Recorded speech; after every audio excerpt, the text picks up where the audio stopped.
Personally, from myself and my coaching staff, and from our teams, would like to have a special thank you for Pat Bailey. Your season-long work and organizational skills have just been fantastic, and I think the culmination of that is this banquet right here. Thank you very much.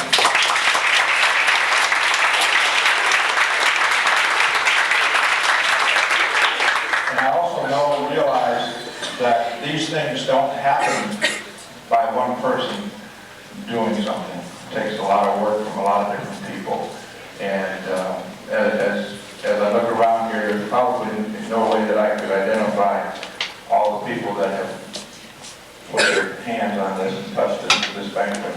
But I would like to thank those of you that did it. I know it's a parent or a player or someone, and we all thank you. So let's give everybody sitting next to you a hand, okay?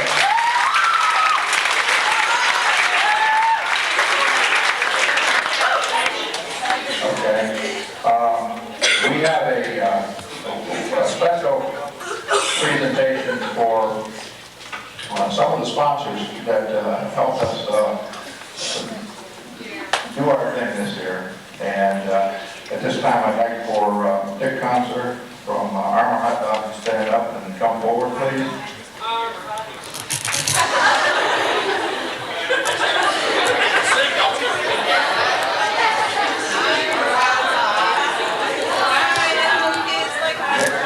This is for you, and maybe you can hang it in your place of business. And we want to thank you for your continued support of Plymouth Salem athletics and Plymouth Salem girls basketball in particular. Now, you can't have that. Because I think there was a conspiracy and somebody from John Glenn put rockets on these things instead of rocks. So we're going to take it back and get it done right, and then we'll bring it over to you, okay? Thank you.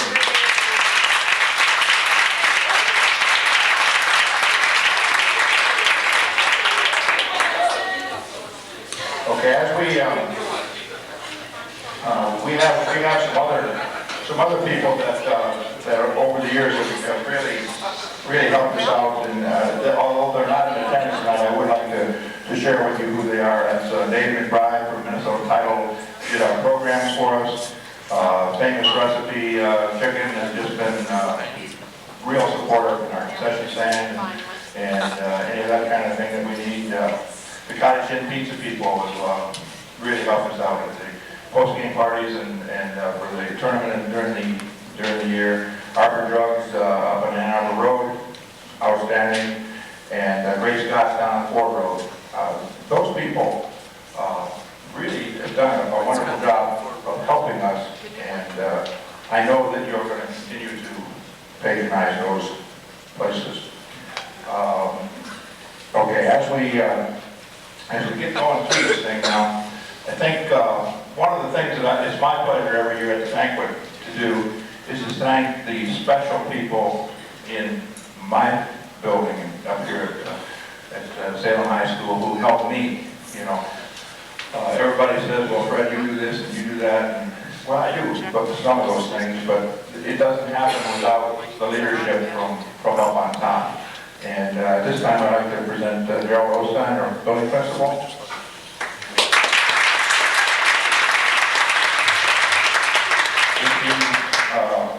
If you ever talk about somebody who's a true blue Salem Rock, this guy is. He's done just tons of things in terms of trying to generate the pride that goes with being a Plymouth Salem High School student. The banners that are in place, the showcases that go on, the new improved look, everything about this place has taken an upbeat since Jerry became principal, and he really loves this place, and he's really supportive of his programs and that kind of thing, and he's just been a real special friend to me over the years. Paul Cummings, our athletic director, is out of town, could not make it, but his able right hand, Gary Valconi, is his athletic director of Salem High School.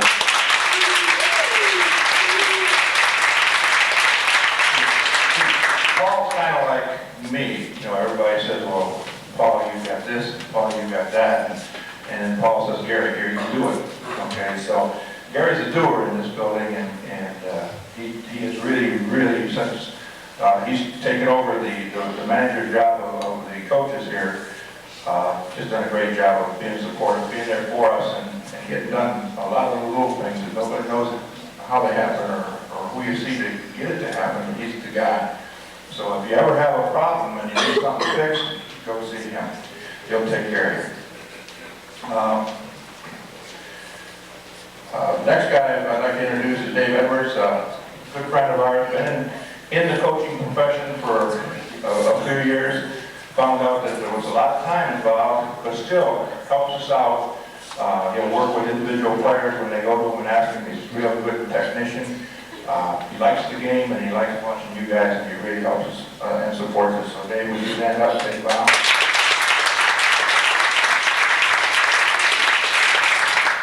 Our trainer, Sharon Bouchard, had a class tonight at Eastern Michigan, and from that she went right to the wrestling meet down at in the gymnasium.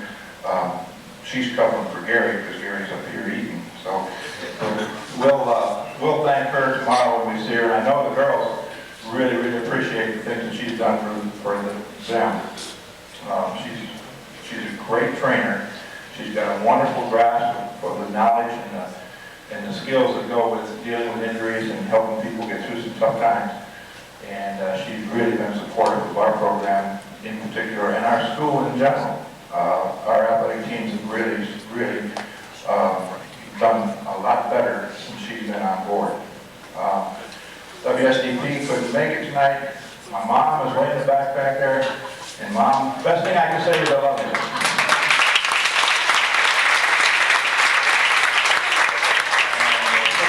There's my sister Gloria, and she and her husband come all the way from Farmington to almost Farmington Hills, I'm saying. Almost every game. And that's a good feeling, because I know back a few years when I decided not to coach the boys and just concentrate and coach the girls, she said, I will never go watch girls play basketball. Now she doesn't miss. I think it says something about our game. So our game's getting a little bit better. Okay? Thanks for it.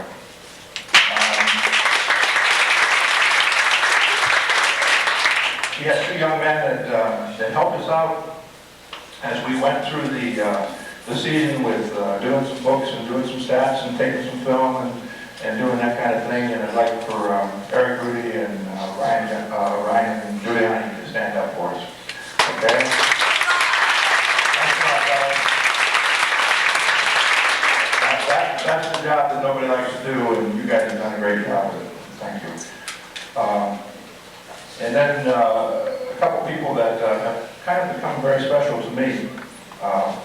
Because, again, we're talking about loyalty, and we're talking about people that are there for you. And that's Grace and Doug DeVault. And if they would just kind of give us a wave back there, I'd like to really thank you very much for being part of the SALEM.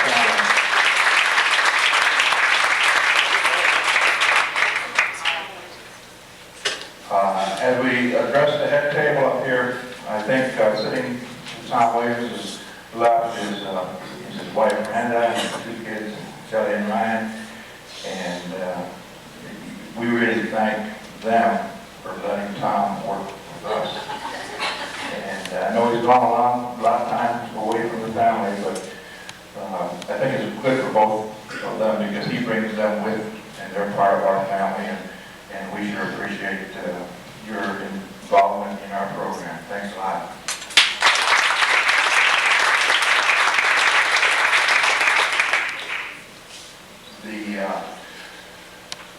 The basketball program just doesn't happen. Okay, we don't just all of a sudden show up in September and say, let's go. There's a lot of work, a lot of time, and a lot of commitment involved in playing basketball at Salem High School. And I think that's one of the reasons why it's been such a good program over the years. We've had some great players and some great teams play here. And this group of young ladies right here have just done an outstanding job in terms of preparing for this season and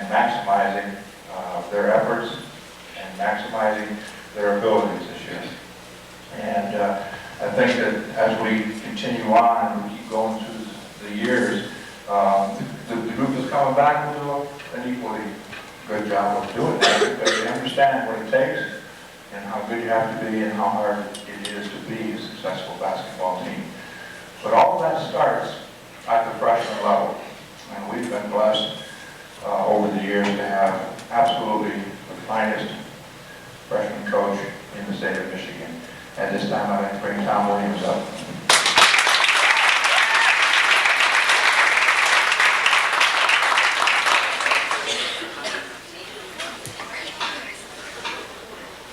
I forgot to mention, Tom is our featured speaker tonight.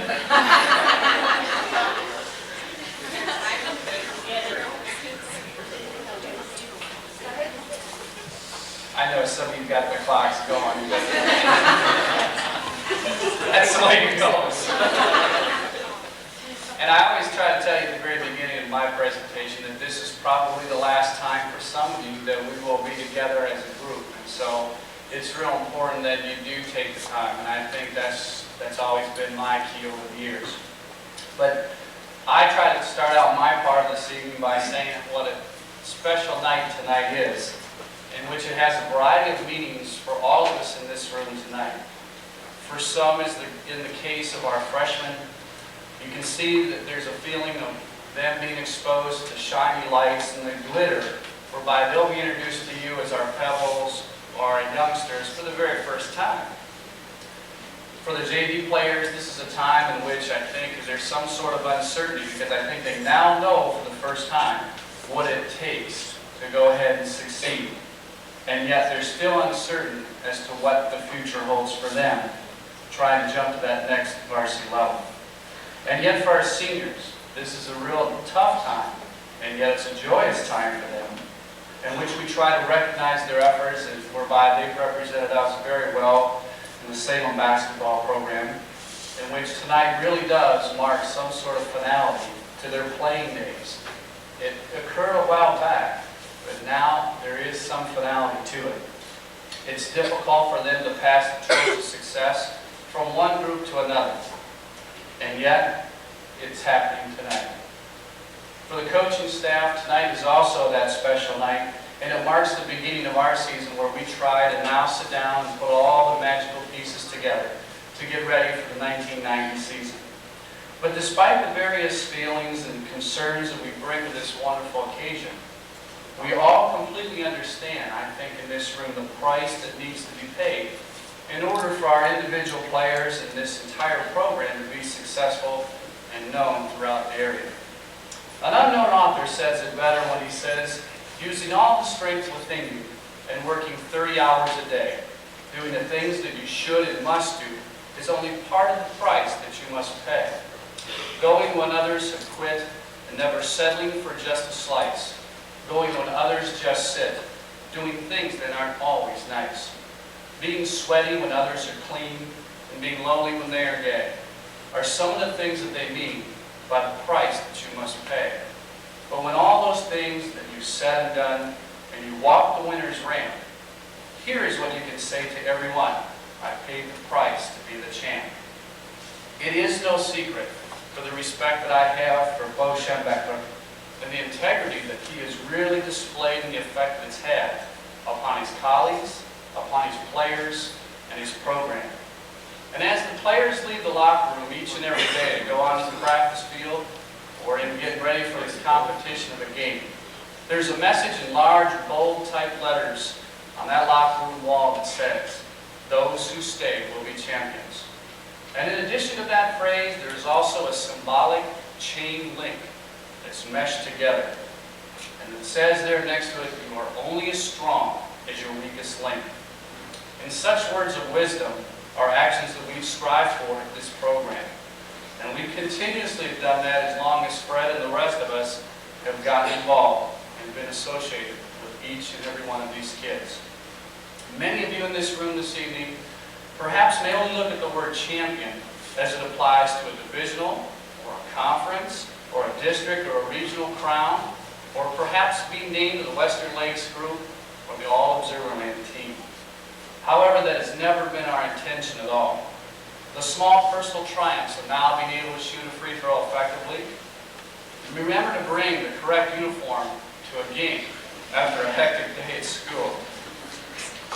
Trying to be able to focus in with the coaching staff is trying to go ahead and get you to do on the floor, rather than trying to figure out what mom and dad sitting in the stands would like you to do.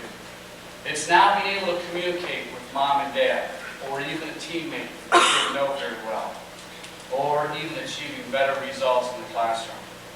These, ladies and gentlemen, are the personal triumphs that the staff and the players have waged on and off the floor. And this is why this evening is such a truly special night.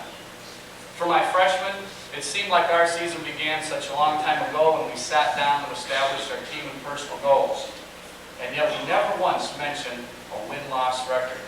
And I guess that's one of the reasons why that I've sat down and been so proud of these kids because of how well they've come together throughout the season. Their 14-4 record says a great deal about how successful their season is if you gauge the wins and losses as the only means for success. But to lose 6 and 7 players to the JV and varsity level, and then have to compete against the Lady Woods and the Mercies and the Marians and the Divine Childs and beat them, well, that's a remarkable accomplishment in itself. It was not easy for these young ladies to my left when the word commitment was first presented to them in August, because it's a difficult concept to understand.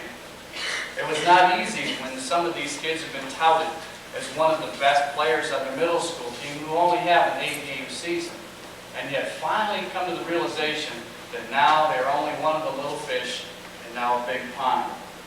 And yet it was not easy for them to live up to the major expectations that the 4 of us have when they enter that gym each and every day. For some, the transition was a smooth one, while for others, the transition was a constant challenge. My 5th grade teacher, Max Somerville, who coached Kansas softball for a long, long time, he retired this past year, and they had asked me to speak on his behalf at his retirement party.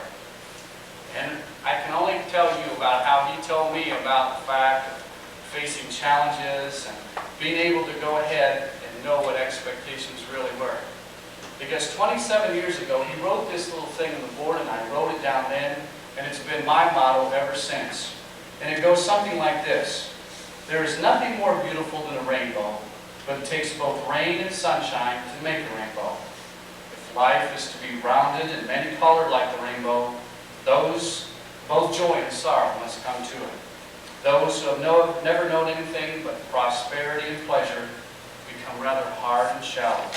But those whose prosperity has been mixed with adversity become kind and gracious. And if such is true, then many rainbows were created in that gym down the hallway this season. And when you look at the smiles of joy that represent innocence and sincerity, along with a sense of accomplishment and satisfaction, you'll see how easy it was to hold hands with these gals this year and say words like together and team. So without further ado, I want to introduce you to my freshman team. And as I do so, please come this way. Shelly has something for you. I have something for you. Stay there, and then I'll have a chance to say some other things about each team. The first one is Karen Tatterton, and she's one of my water bugs. Come on, Karen.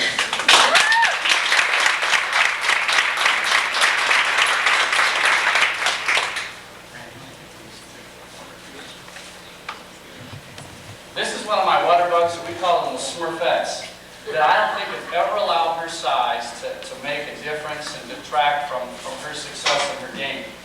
I always would tell her, Karen, please turn the lights out, because she was always the last one in the gym at night. She has one of probably the purest shots I've seen, and she can hit the three-point shot. But as Fred and all of us know, she's one of those kids that honestly believes that she can dunk the ball and she can do just about everything you can think of, and yet at the same time give the play-by-play of what's going on. And I'll tell you something, when you see this young lady on the volleyball court, she is a member of our varsity volleyball team here at Salem. That tells you what an athlete this young lady is. Becky Clifford. Cliff.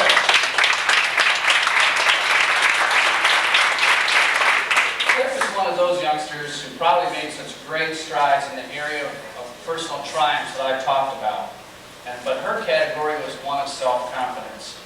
I think the second game of the season, I subbed for her, and she came to the sideline and went to pieces, and she said to me, "I'm so afraid of making a mistake." Well, I didn't let her sit there for very long. In fact, about 30 seconds later, I put her back in. Before I put her back in, I said, "Beck, you know you always have the green light, and just let it go." And as a result, in the Monroe game, she had 8 second half really quick points that enabled us to go ahead and beat them rather easily then. And I'm looking to see back the self-confidence to carry over into all other aspects of your personal life as well. Susan Kanai.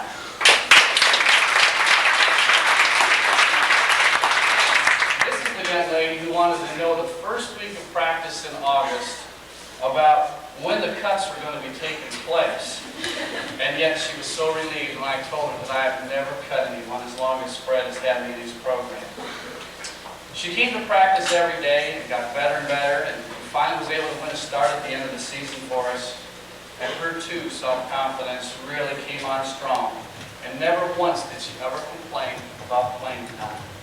Her singing at some serious moments when things were really tense really made all of us relax in many of our situations. But during American Education Week in November, Susan made my entire year, because then she wrote a paper on the mark that I've made in her life. That was great. But I think she's one of those people that really are special, that I think I'll always cherish. And in fact, she's been writing me these little notes from time to time. And the kids make fun of me because they always think that, and they were going to do it tonight, and I'm so glad they did, I think.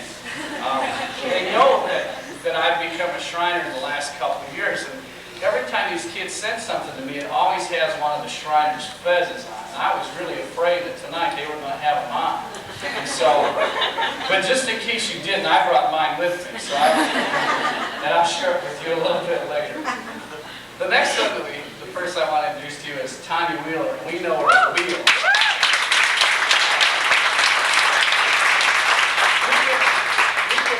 This nickname. Why don't we put you all the way down? Help them, Wendy. See, they're baby down, right? Come on, Karen, keep coming down. Wheels is the name that I've given to her, which describes her ability to get up and down the court. And she, like Susan, has kept in touch with me since the season was over, and really made my Christmas Eve this year really special, in which my family had come in from all over the country, and yet the phone rings, and here's Wheels on the phone on Christmas Eve, letting me know that she was thinking of me. I think she was extremely instrumental in our wins over Ladywood and Divine Child, with not only her rebounding and her defensive effort, but if you've ever seen anybody block shots, boy, Wheels can do it. And I know Mr. Franz is anxious next year for you to get back into the gym, Wheels, and I am too. The next person is Nikki Davidson.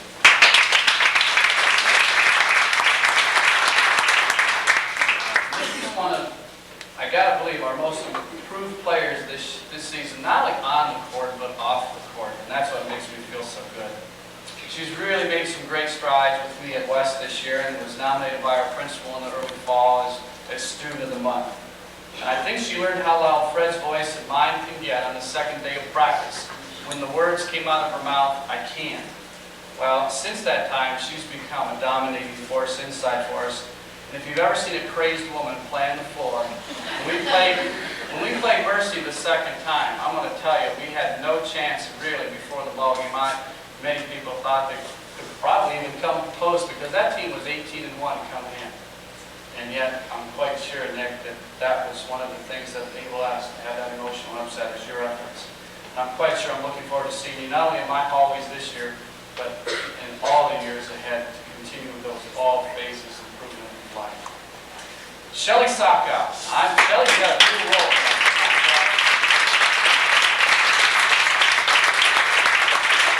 Shelly was our leading scorer this year until Ray and Fred began to notice her quickness and her scoring ability, and you guessed it, they took her away from her. But Shelly was so unselfish in the number of assists that she was credited with, allowing others to get their names in the scorebook as well. And she became our spokeswoman on the floor, and I have always seen her give 100% effort when she crossed that line and those out-of-bounds lines. But she's a fiery competitor, and I'm quite sure that allowed her to be very successful in whatever endeavors, especially basketball in the years to come. Courtney Best.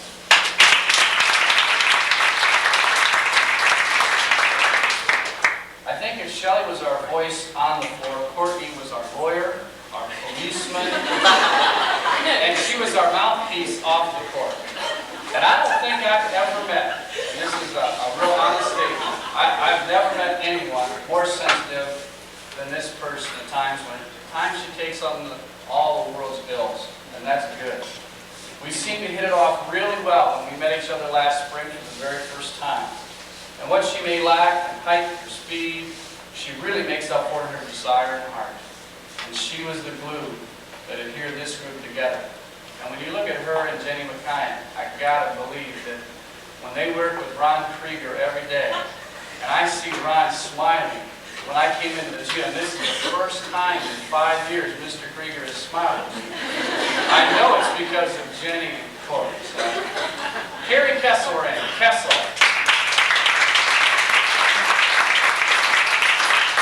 Kessel's been with me since 6th grade. I had her in my homeroom. And I guess for some players it takes a little longer to buy into what they'd like to happen on the basketball court. And even though her playing time was rather limited at the very beginning of the season, because of all the learning that was taking place in her double sessions in the fall when she was away on vacation, she continued to have desire, hustle, and her ability at a crucial time really came forth when we played Mercy the second time. And it was her steals and her ball hawking that enabled the Mercy coach to just blow a gasket and call his players at the top of his lungs stupid. And I really believe it was because of Carrie's efforts on the floor that really caused him to lose it. She made some great progress throughout the season, and if you look at her in my hallways and notice the great grade point average of 3.5 or better, you'll know that that's really an important part of her life as well. Jenny McKine, come on. Jenny McKine is one of the new kids on the block who joined us after the season began.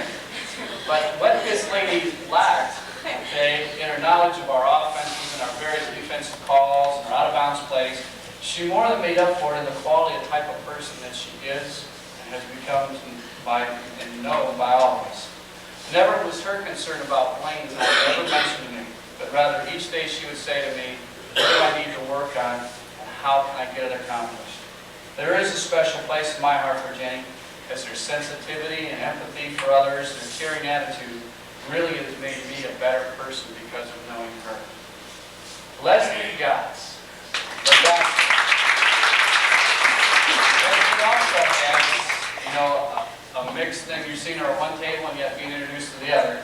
But she's also one of my other water bugs that I have that may look rather meek and mild to you, but I'm going to tell you is a holy terror on the court.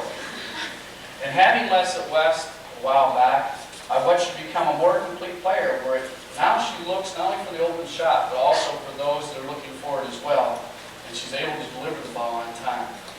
She left me midway through the season too, and performed very well for Ray at the JV level. And she too is a member of the Salem volleyball team this year. The next person is Carrie Jarvie.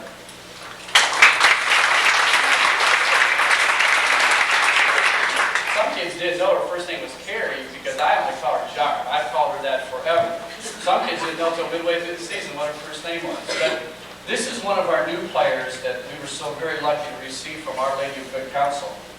And it seems like there's always a player that each and every coach dreams of, and each and every teacher dreams of, and each and every administrator dreams of, and yet each and every school should be blessed with, and that's Carrie. Really, I think you'll hardly ever find a person with a more or better quality work ethic or blue-collar approach to the game better than her. She isn't blessed with a vertical leap of 40 inches or a blast move like a gazelle, because if she was, Fred and Ray would have taken her up. But if she did, I think you have to know that it wasn't from the Jarvie side of the family where she received her athletic ability. I'm quite sure, right, Jim? It's from the Gillis side. And when you take a look at some people that have really influenced her life, I asked her to bring her grandfather here tonight and her grandmother, because these two people are the people that taught me, okay, as a person, to be the complete coach, to be a complete player as an athlete, and also to be a complete father when they were my next door neighbors. And so, Mr. and Mrs. Gillis, I'm so glad that I can share your granddaughter this evening with you. Mr. Francis, I'm quite sure is eagerly awaiting you And I'm quite sure, you're going to see this kid really perform for us. She too carries a 3.8 in the classroom. This is a member of our freshman volleyball team here at SALEM. And last but not least, Cindy, you're out there all by yourself, Cindy McCoy.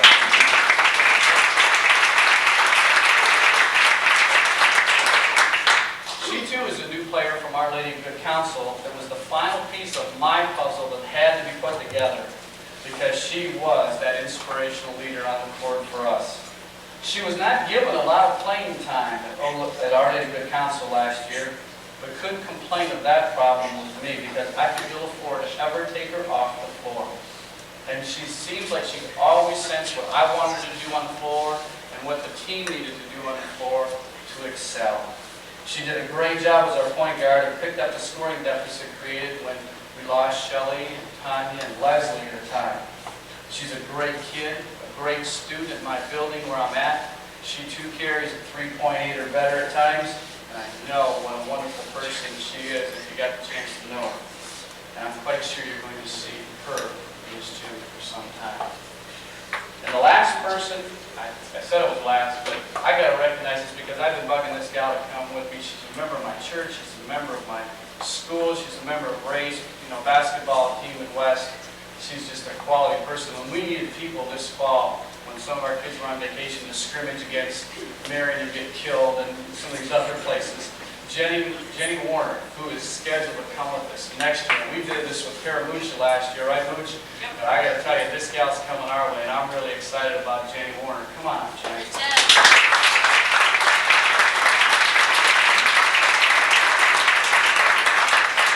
So I still consider her part of our group. So once again, ladies and gentlemen, this is the 1989 freshman basketball.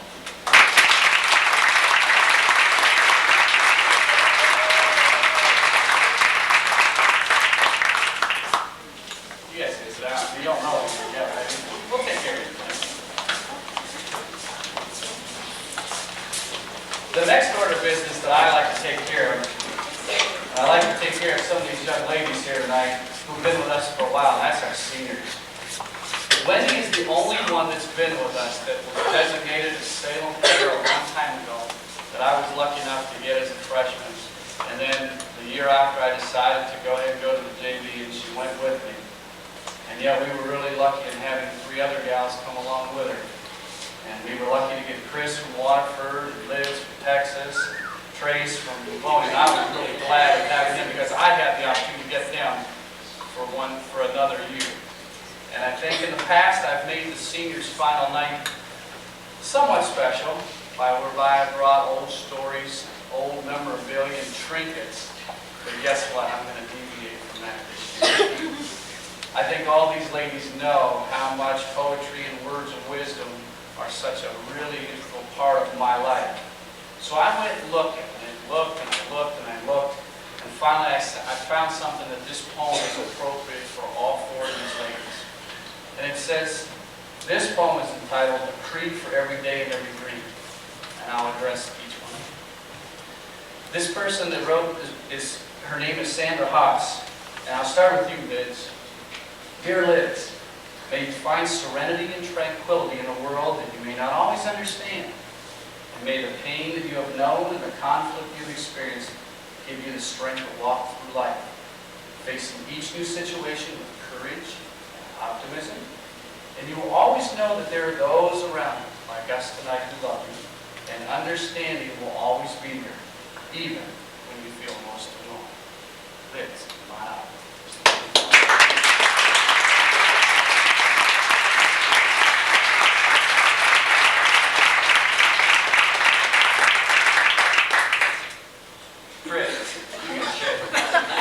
Seniors don't know what's down here.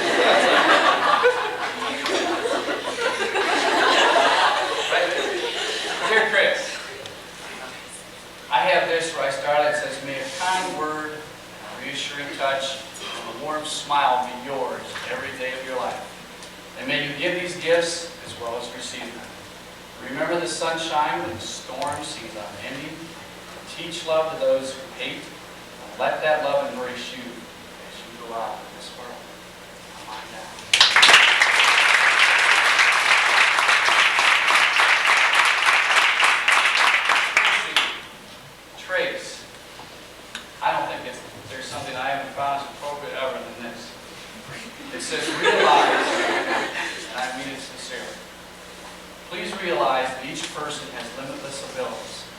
each of us are different in our own way. And what you may feel you lack in one regard may be more than compensated for in another. What you feel you lack in the present may become one of your strengths in the future. May you see your future one filled with promise and possibility, and learn the view that everything is a worthwhile experience. Come on down, Grace.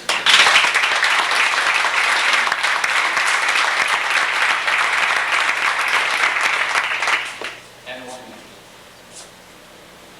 May the teachings of those you admire become part of you, so that you may call upon them one day. Remember those whose lives you've touched and who have touched yours are always a part of you, even if the encounters were less than what you would have wished.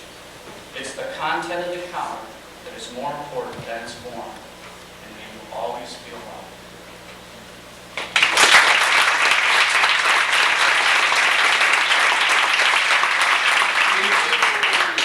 These are the ladies that I was lucky enough to have as my team choirs. Now we're closing out their night, and I'm quite sure Fred has some things that are real special for you ladies. So these were our seniors this year that I had to go ahead and go ahead, ladies, you can sit down.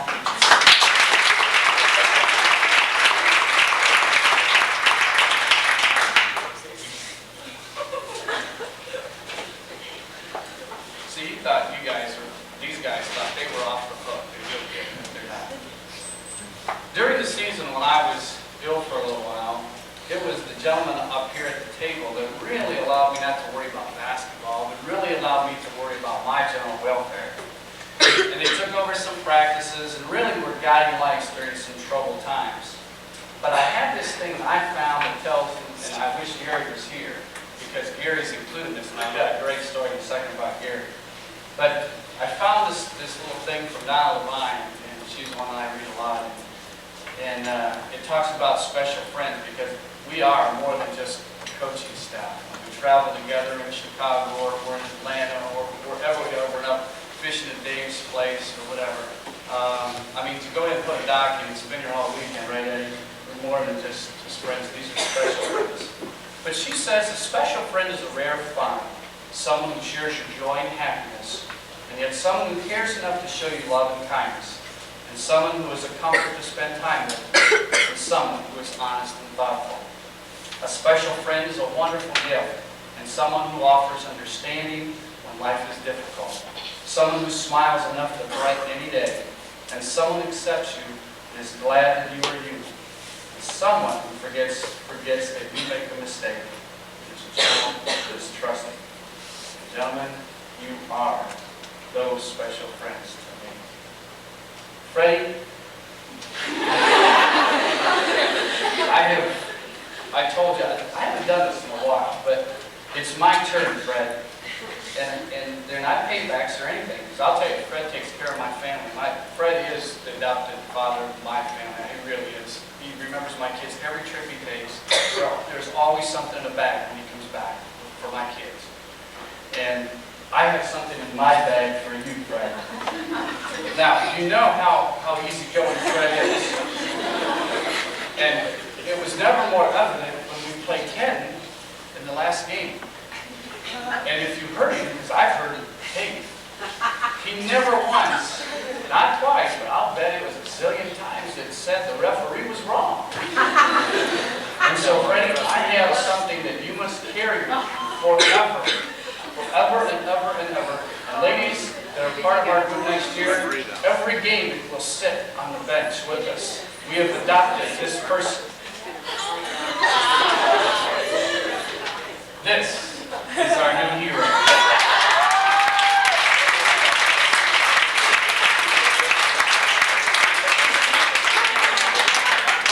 My wife and I, we sat down during the Christmas holidays, and we saw Wayne Fonts receive something like this. And my wife has a friend who does some sewing and stuff, and we said, but this isn't just, enough. We have to have something else when Fred's really angry, so we don't get any tease. So Freddie, here is one way through the use of Velcro. Fred, if you don't like him, if you want to rip his arm off, there it goes. And Fred, when you don't like him, there's his leg. You can rip his leg. And Fred, when you're really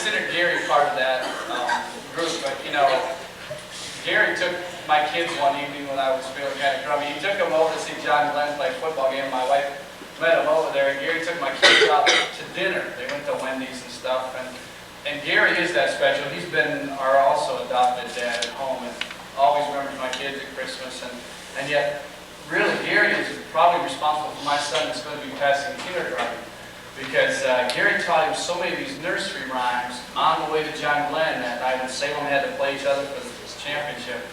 And some of them went, and you can correct me, Ryan, if I'm wrong. Little Miss Muffet sat on the tuffet eating her curds away. Along came a spider and sat down beside her and said, "What's in the bowl, babe?" And so, there are a whole bunch of those that Gary taught my kids. And so, I'm quite sure Reg, Ryan's going to pass Red Bell, right, Reg? Right, okay. And he's also going to pass the bird, so I think we're okay. As I end my part of the program this evening, I think I want to thank all of you, for your continuing support of Salem basketball. Those of you that bake the cookies and man the concession stands and wash the cars with us, right, Mr. Rudy? And yet, more importantly, share your daughters with us. I hope you always remember to come back and consider this really not an ending, but a new beginning. Come back and share your acquaintances with us. Taylor Addison says that this is a time for new beginnings. He says this is a time for reflection as well as celebration. And as you look back on the past year, all this taking place in your life, remember each experience for the good that has come of it, and for the knowledge that you have gained. And remember the efforts that you have made, the goals that you have reached. Remember the love you have shared, and the happiness that you have brought. Remember the laughter and the joy, the hard work and the tears. And as you reflect on the past year, also be thinking of the new one to come. Because most important, this is a time of new beginnings and the celebration of life. Amen.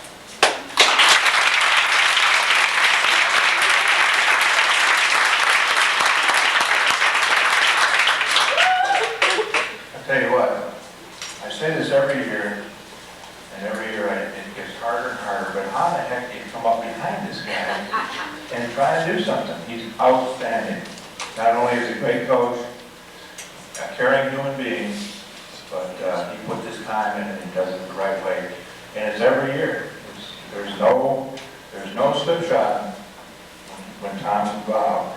And I think his presentations every year speaks to that. I'd really like everybody to bang over.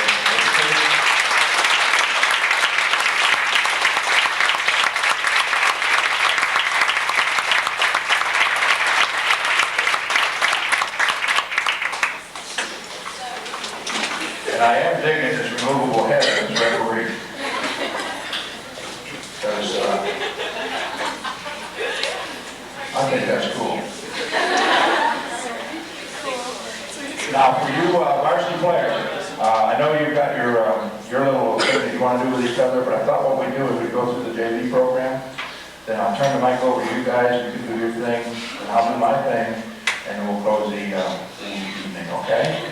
So the next person we're going to bring up here is Ray Francis, only because it's better him than me to follow Tom. And when we talk about quality, and we say time is quality, this gentleman also has the same word, etched in stone right behind his name.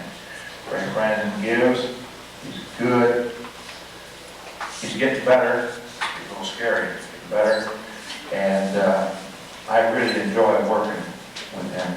Ray, come on up here.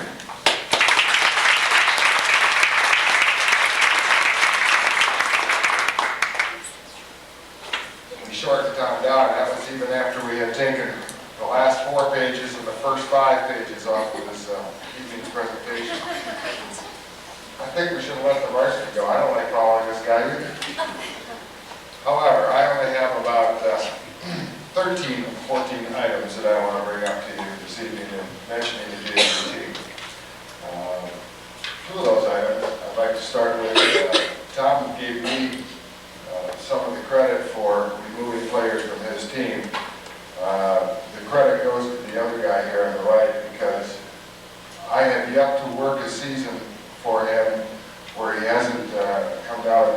some of the JV ranks and taken them up.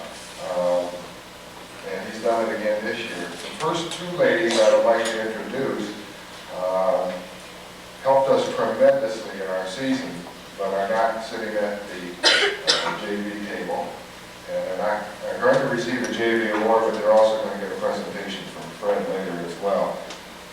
We had a great season, and these two were major contributors to the first half of our season. So I'd like to start out by introducing Darcy Miller and Christy Paramucci.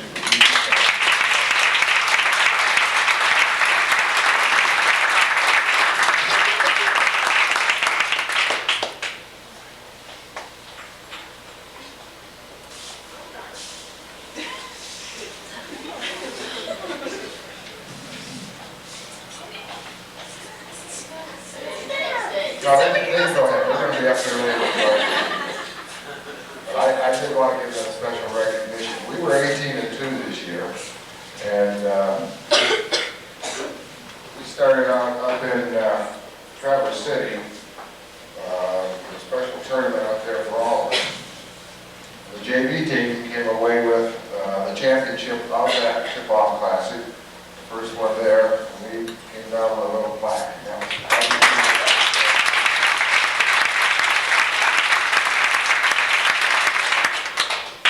That's where they began to learn a little bit of how hard they were going to have to participate throughout the rest of the season.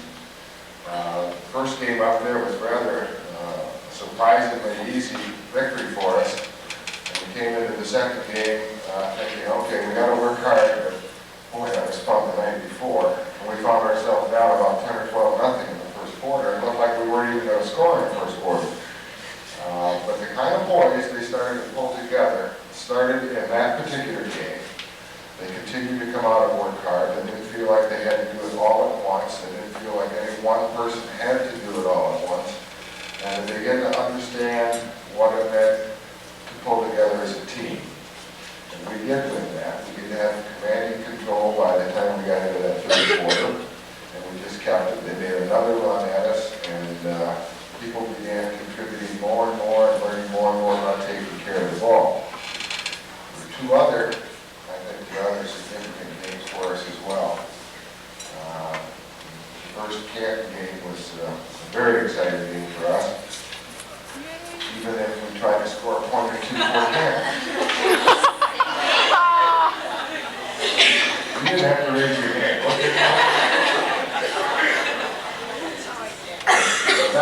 That was a point in the season when I told the kids it was going to be different than anything else they had played in. I told them that it was going to be harder and tougher. And whether we won or lost, they were going to be more tired that evening than any evening before. And I think it proved true. The only thing that took away a little bit of the tiredness was the elation of that victory. But the next day of practice, they were dragging a little bit. They were tired. The other significant victory, I think, was the last Canton victory. And that was one that was, Canton was really ready for us that time. We had some things happen in the first game that we got some maneuvers in on our inbounds plays and got a lot of scores that way. We didn't get many of those in the second game. In fact, we fell behind a little bit in that game in the second quarter. And we made a little adjustment, and then the two-ball came on the floor, and quickly stole the ball a couple times, and then a couple of quick baskets before the half, and we ended up, instead of being down 8 at the half, we were only down 2. That kind of thing then put us in a position the second half to continue working hard. I watched the films of those games a couple of times, and each time I keep saying, oh, we did win that, didn't we? We worked that hard to win it. They caused us to turn the ball over quite a few times. We caused them to turn it over a few more times than they turned it over to us. So I was really proud of those 4 victories in particular. The 2 up in Traverse City and the 2 victories over Canton. I'd like to introduce these ladies to you now that went through all of this with me. And I'm going to start with a young lady who came up with us for a little while and went back to Brown's team. And that was Tanya Williams. Tanya, you step up.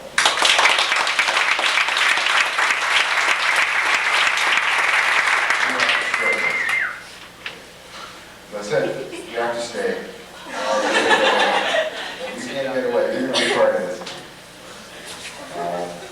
Tanya came up and played some games with us around mid-season, and then went back and worked with Tom's team some more, and then came up again near the end of the season. Her running abilities are fantastic. Her rebounding improved throughout the whole year, and I'm looking forward to her being back next year. The next lady was some more ladies who had spent some time with Tom's team, and has read depleted my ranks. I had to call on some of Tom's players, Leslie Gotts and Shelley Sacco, please come up.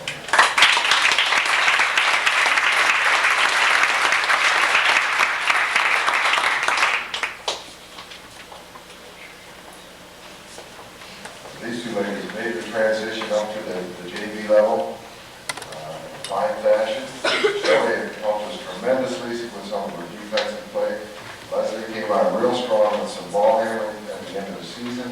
And with her continued play, if we continue to play both of them next year, I think we're going to have another JV coming through. Amanda Tubal, would you step up next, please?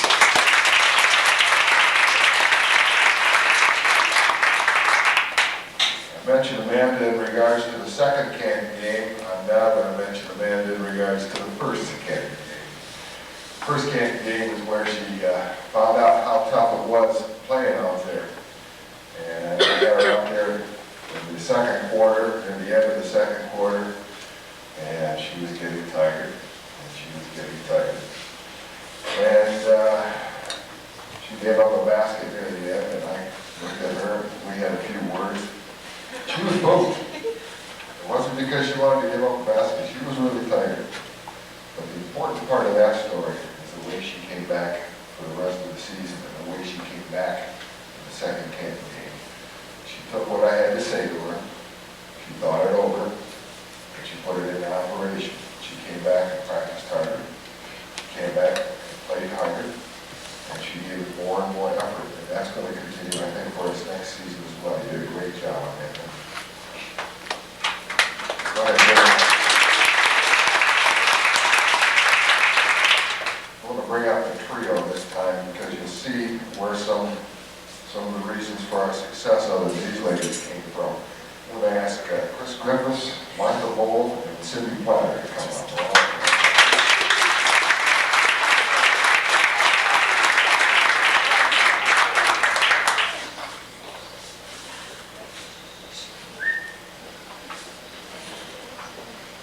I just see a little size to our team.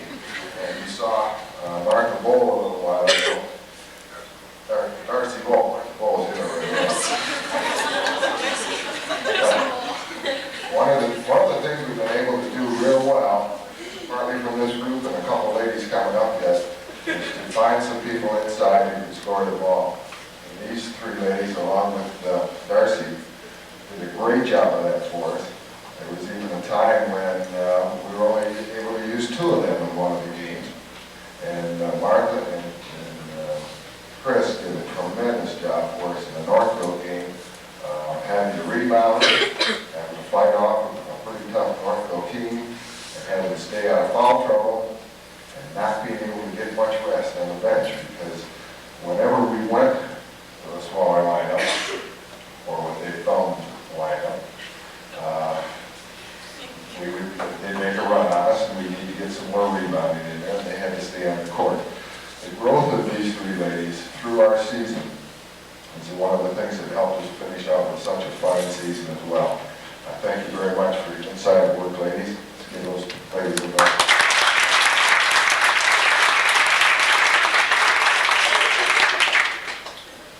Now I'd like to introduce to you two of the people that they've chosen as their co-captains. We've had a tri-captain, but one of those got taken, I believe. Allie Blake and Rochelle Gotts. Would you two?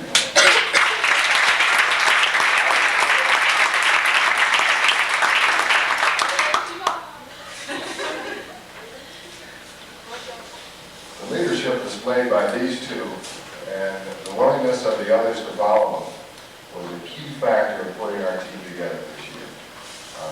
Allie and her tremendous desire to get it done, to go out and work hard, to worked to figure out her spot on that team. She gave us tremendous defensive lift throughout it. Rochelle's work with taking care of the ball. And as small as she is, she got guarded by some big people and felt real hot pressure at times with it and stuck with it. She did not back away from it. She got the job done for us.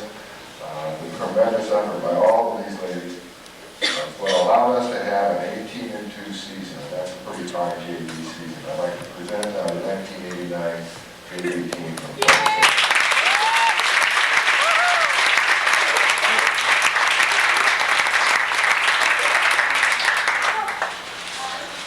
Before I turn this back over to Fred, I want to make a couple comments myself. Some mention has been made already of the coaching staff up here.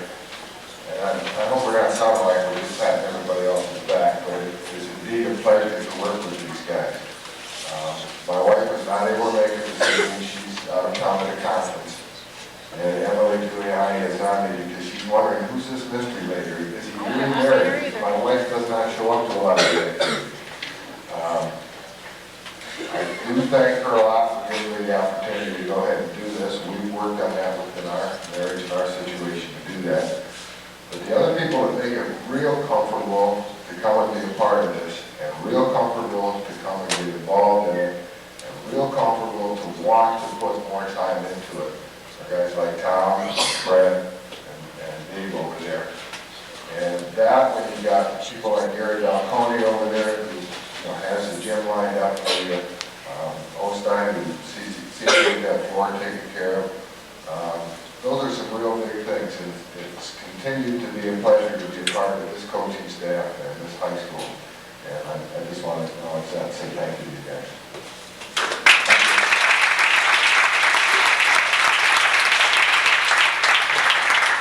We're going to, I've just got one little thing I want to share with you, and I'm going to turn this mic over to the young lady right here. They're going to do some things within their group, and while they're doing that, that would probably be a good time if you need to get a stretch and get another cup of coffee or something. No, wait.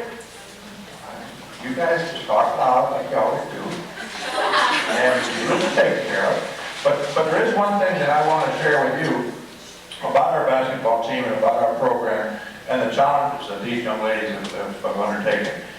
I was talking with the coach at the state final game this past season. And I talked about our opening schedule next year. And I said, well, we're going to go back up to Traverse and play 2 games. And then we're going to go to Flint Powers and play Flint Powers. And then we're going to have Trenton come in and play a game here. And then we're going to play Waterford Kettering, who was 20-something this year, 2 and 3 or something like that. And then we're going to play Mercy. And then we're going to start our league. And this coach said to me, nice athletic director. I said, no, that's us. He said, you scheduled that schedule? I said, hey, rather find out about your team on game 6 than you would on game 21 as you're packing your stuff up to go home. You got to find out about your teams early. And these guys had a great schedule. Our freshman schedule ended up 14-4. They didn't back away from anybody. Our JV team didn't back away from anybody. Our team didn't back away from anybody. And that's what competition's all about. And I think, when you look at the wins and losses and those kind of things, those are important. But I think how you deal with pressure and how you deal with adversity and how you deal with challenges is really what athletics is all about. And our teams have done a great job with that. So now, Wendy, do you want to start this thing? Tracy's going to start it. Okay.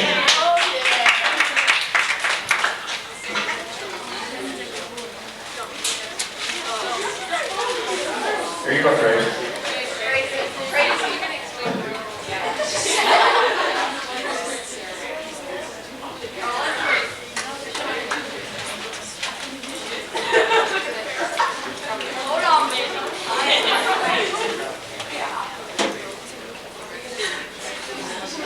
Good evening. What we do is every year we have like inside jokes and stuff like that, and we just we give people on the called gag here. All right, so for the people who weren't here last year, we just, kind of private jokes, but, like learning the camp and stuff like that, we'll explain it all to you. I know Sarah.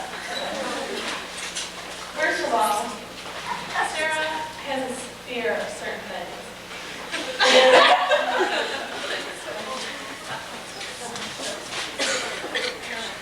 And she doesn't really hide them that much. If she's scared of something, she'll tell everybody.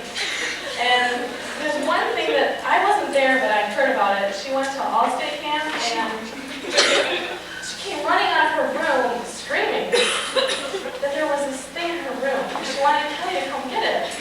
So I got her something. Remember this guy.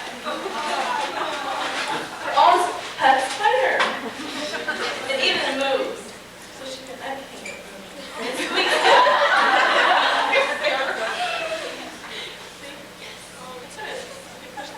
But it's, she can have her own pet spider. So remember that. And then there's this other thing Sarah always does. If you have a problem, go to Sarah. Because she seems to know everything about anything. I mean, she has these big psychological words, and this is only her first year of psychology. So I don't know how she gets these words, but she really comes up with some good ones. She might not even know what they mean, but she... So I got her own Dr. Ruby's ways to solve problems, and she can fill in her, solutions and everything and give them to players on the team and following her. So she doesn't have to tell them and sit down and talk to them. She can just give them her brochure.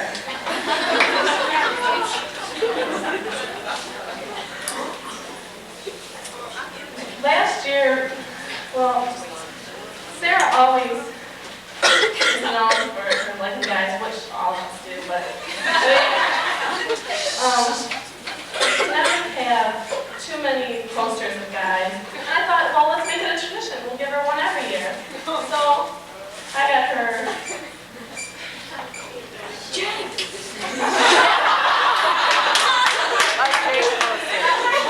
Jake. I wouldn't mind having this poster actually. Oh, Sarah. Learn this guy to add to her collection.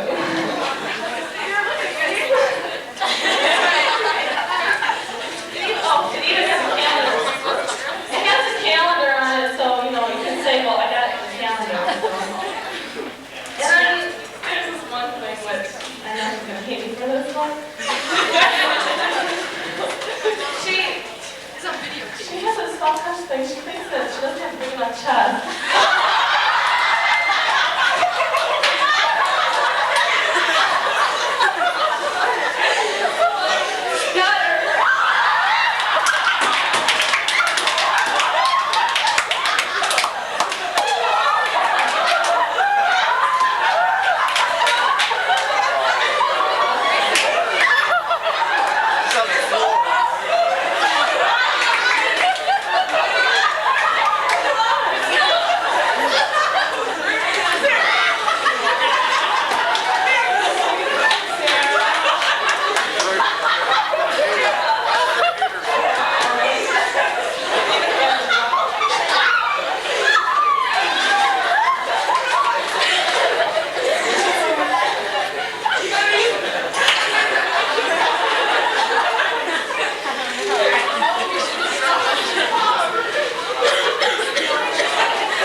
Okay.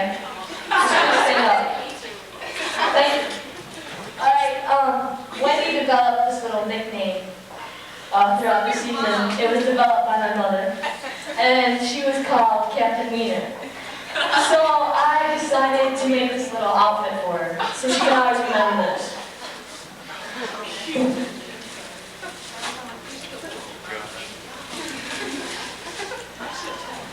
At first, you always have to have a shield when you're a superhero, so I'm going to go Captain Wiener shield.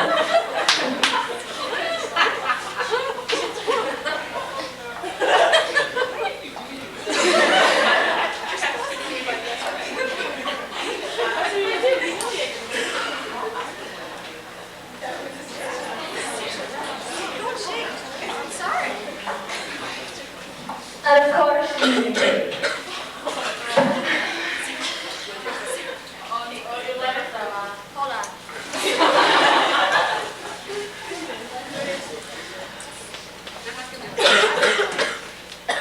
That has Captain Wiener on it. This is your quality time with your mom, right? Hey, wait. Oh, hold on. It's coming. What did you say? And of course, she needs a little hat, maybe. And maybe some goggles. And maybe a little scarf. Now, wait a second. I mean you.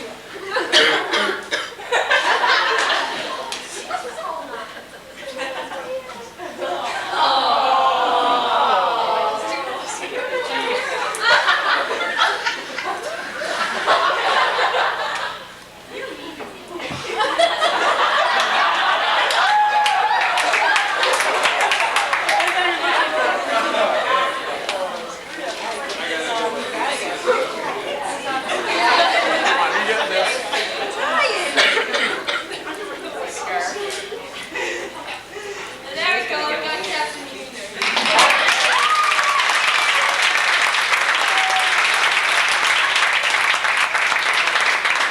Wait a second, I'm kicking this off.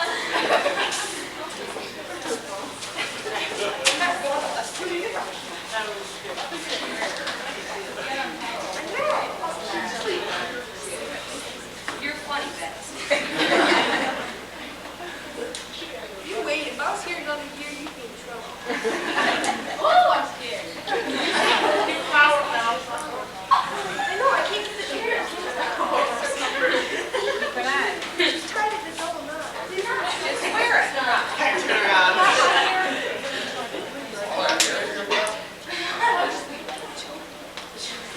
We should have left behind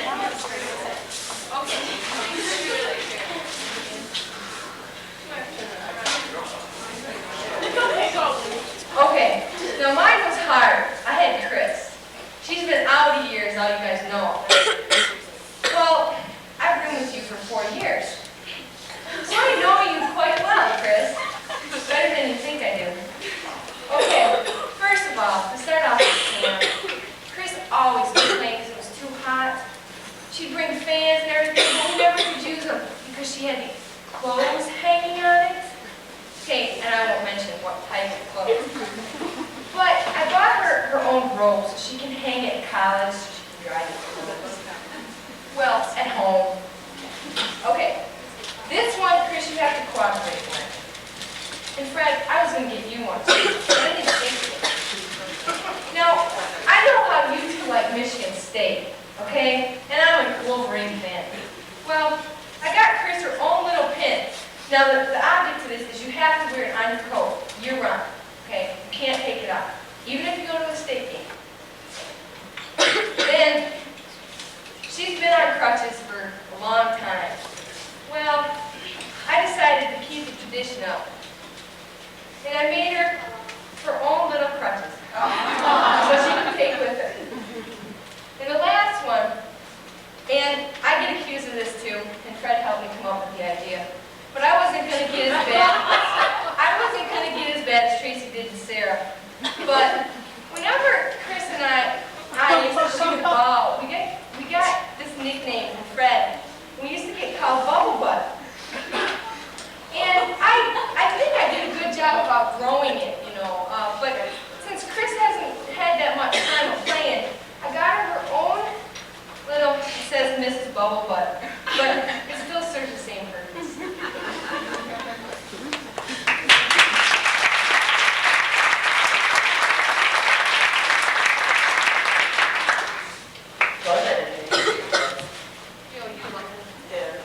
Okay, I had Darcy. Darcy didn't do anything stupid. She was just an airhead.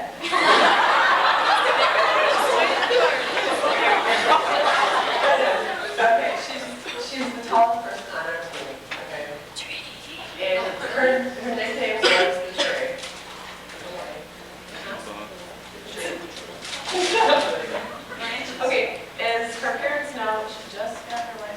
No, God forbid. Her permit, just her permit. We're not allowed. Okay, should we get the license there? Hopefully, if Mom lets her, she can take the car out. She can have her own car wash, you know, with a little tree on it. You can even smell yourself now.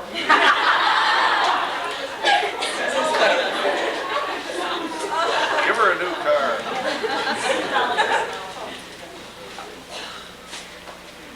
Okay, here's also some little, there's four of them, there's four little trees.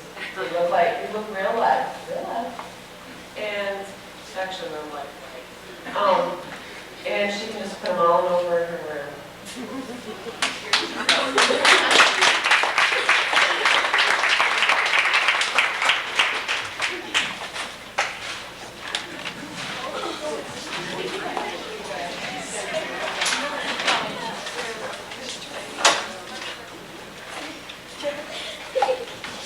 I had Krispy Kreme stuff. And when I got her, I was like, uh-oh, what am I going to get Krispy Kreme stuff? She's normal. There's, she's no airhead. So I was thought, and I finally found something. On the floor, I've noticed that she's really, really quiet. She doesn't say it a lot.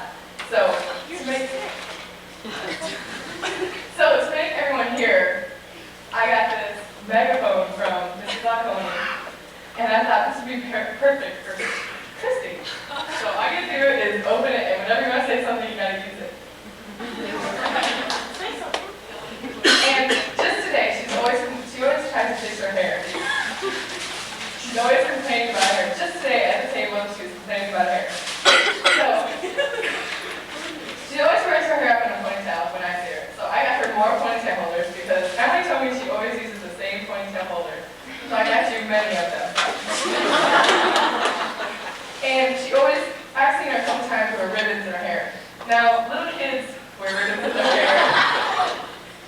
So she can keep that little ribbon. I got her more ribbons, but in the bright colors.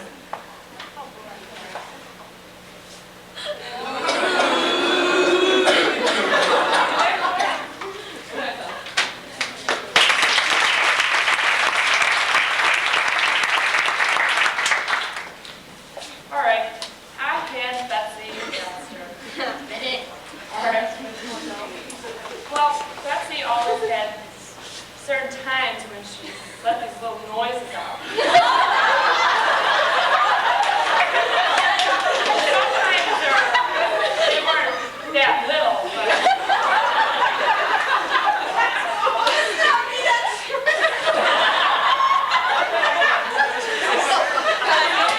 She always made sure that everybody knew them.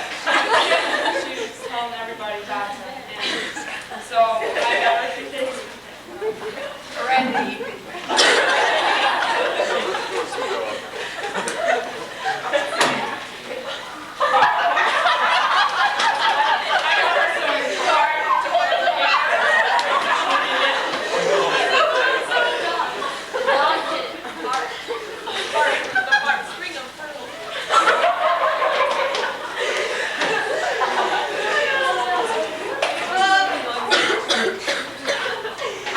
I got her the latest fart book.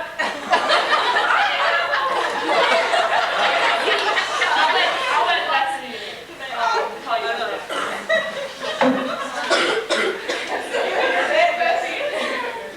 And I got her own pet fart. Let's watch her open it out.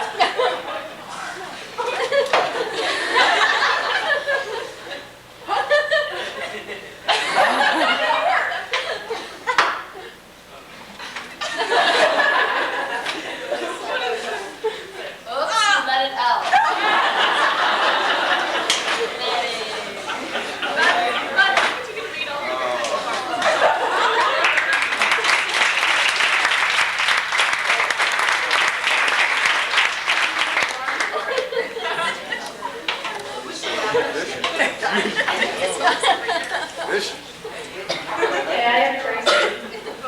And there's a long story behind this one. We were on our way to Taco Bell. And then, okay, we get back in the car, we're ready to leave. And we're driving, about 30 minutes later, 20 minutes later, 10 minutes later, someone goes, Fred, we have to turn back. And he's like, why? And Tracy goes, I left my wallet back here. So Trace, we get back to Taco Bell, and Fred turns around, and in the back seat of the car, or the seat, he pulls out this wallet. Is this it? Yes. So here's your own wallet, chain around it.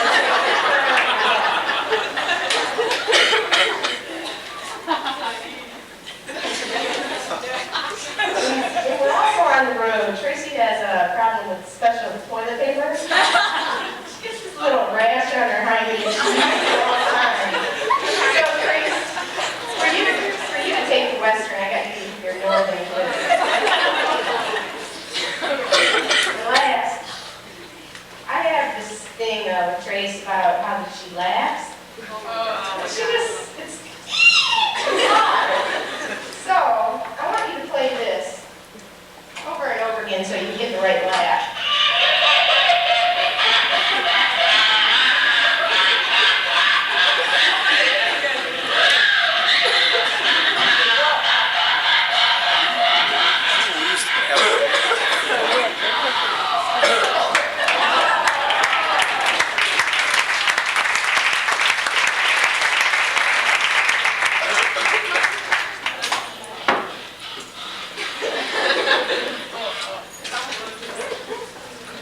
Okay, I'm going to go next because Tracy had her fun with me already.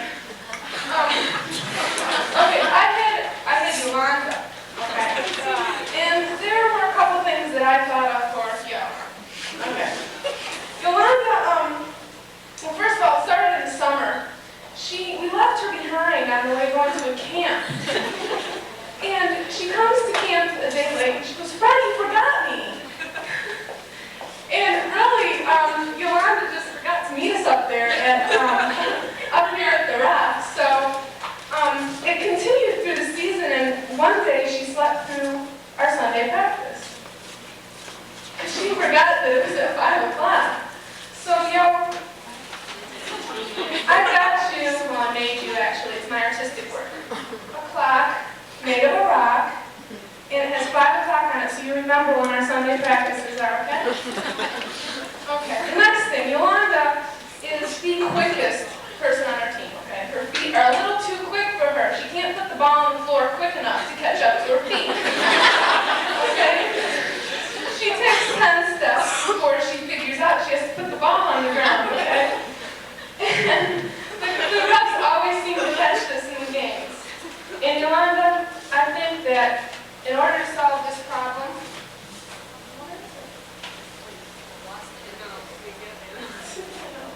okay, in order to solve this problem, I think that you should just put a little bit of the super glue, it's handy dandy here, in the balls of your tennis shoes so you can think before you move your feet without putting the ball on the ground, okay? And the last thing, Yolanda's been with us, that we had Christy and Darcy move up to the team, but Yolanda's been with us through the summer as a varsity player, and she's a little baby of the team. And we'll always consider the baby of our team, so this is for our little baby.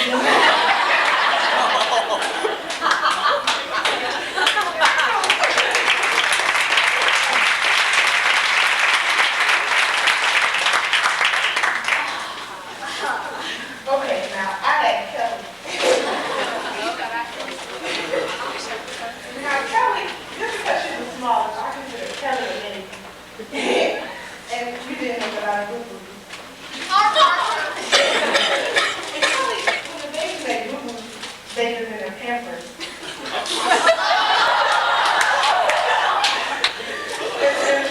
And Kelly had her nose. And I got her an extra nose when she started, she put this on the one.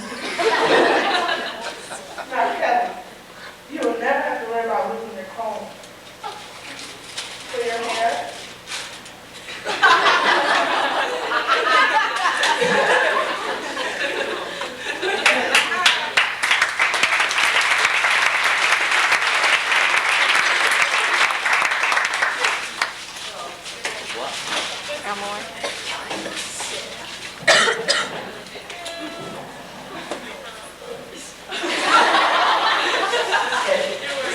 mad at here, I know, but I have some more ladylike things to do. No, none of that. I met Emily, and first of all, when we were at camp, she used to bring the refrigerator, the microwave, the fan. I mean, we got everything. The color TV. We got, I mean, you know, she could probably would bring a hot tub if we would let her. We got all kinds of stuff. So I brought her thing where you put like 6 plugs in. Right. And we were supposed to have a no sugar diet. And we all know Emily didn't do real well with that. So I bought her, I didn't buy you something to put it in, but I bought you a lot. It's really expensive and it's going to keep a lot of people out. Oh my God. I'm a big spender.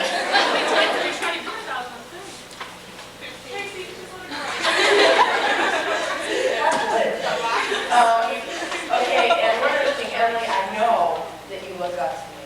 And I know that where I work, I mean, it's just such a prestigious job. And, you know, you tell me all the time, you come in and tell me, you know, I love, you know, to be where you're at. I love to have the job that you're at, do things that you do. You know, you call me up every day. Yes, You know? So what I did was, I pulled a few strings at the office. And I got you a special hat. A Burger King hat!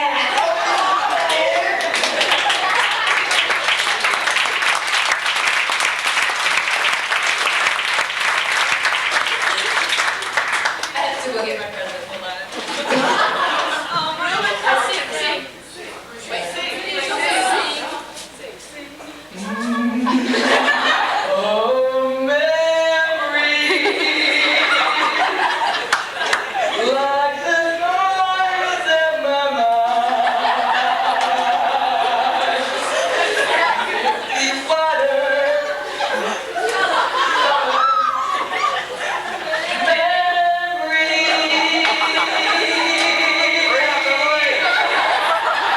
of the word we were.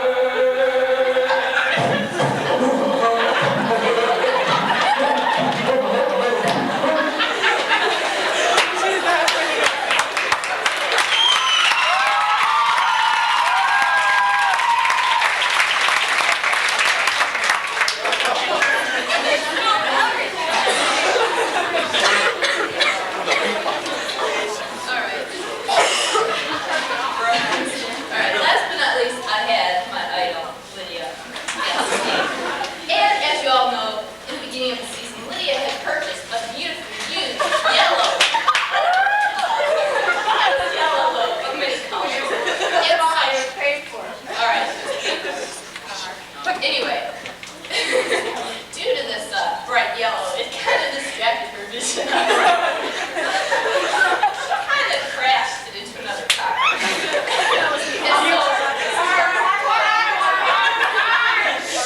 Alright, next one, Lydia.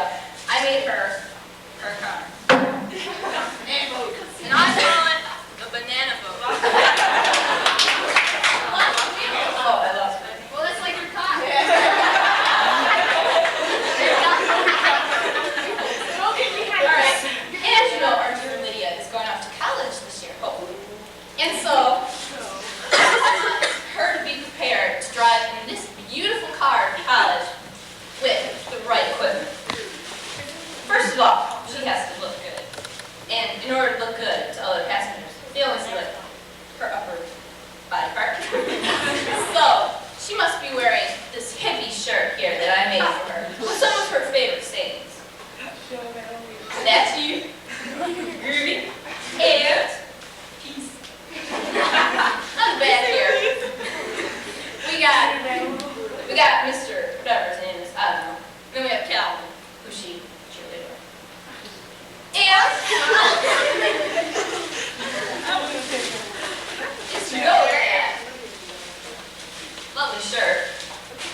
Now, Lydia, will you say John B's favorite word with me? No.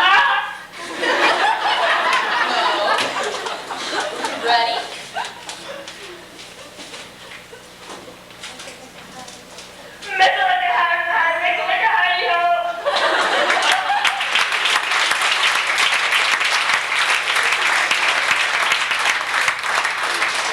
Of course, Leah must have the proper headgear because this car does not have a top.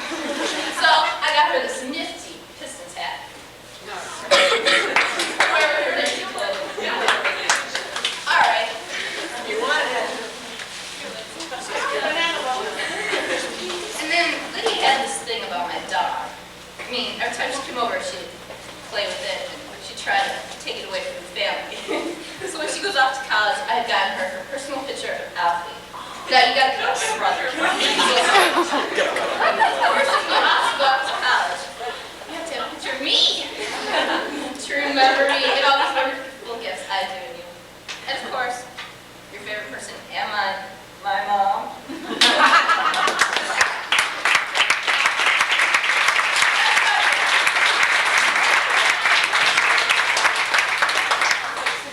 All right. Now, Lydia, you know that sometimes when you came to practice your words, some strange things happen. And it was usually a babushka. So I got you your own. This is sweatshirt material, babushka, that you can make into a diaper, whatever you want, hat, whatever. Babushka. Okay. You want a babushka? Go make yourself. I'm done.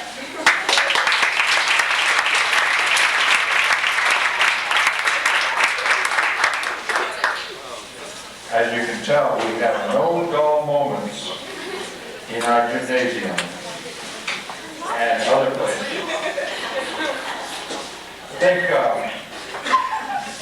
I think part of the reason that we've had so many successes over the years, and this year also, is the fact that we've got young ladies in our program that aren't afraid to have fun, that aren't afraid to work hard, that aren't afraid to express themselves, that are willing to share, are willing to get up in front of an audience and perform a little bit.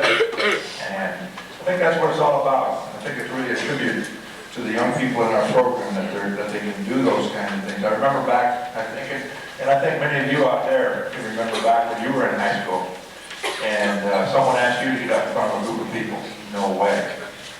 And I think what you see before you is a really tribute to our educational system. And the athletics and the preparation that these young people have had. They really, really are learning, and I think what we're doing is part of that. Now, we're moving along at a rather slow pace, so I want to try and speed this thing up a little bit and get through the last part of the program. Whenever you have a banquet and there's a lot of people involved, it takes a lot of time to touch each one of those people. And to just stand a group up and say, this is our team, thank you very much, doesn't really cut it. And I think that's why Tom's presentations, Ray's presentations, and the players' presentations to each other is worth the time and the effort and the preparation and the delivery. And I think it's worth your while to listen to it because it does affect you and the daughters in your program, and your house and the daughters in our program. Our varsity basketball team finished 13-9. We stepped out and we played the best people in the state that we could schedule. We had some successes, we had some failures, but most of all, we had some growth. And we had growth at every position, at every locker, and every player in our program. And it's with a lot of pride that I'm going to present to you the 1989 Salem Rock Girls Basketball Program and the players that comprise that varsity team. And with Ray's help over here, I'd like to bring the young ladies up. The first young lady I'd like to bring up is Christy Parmucha.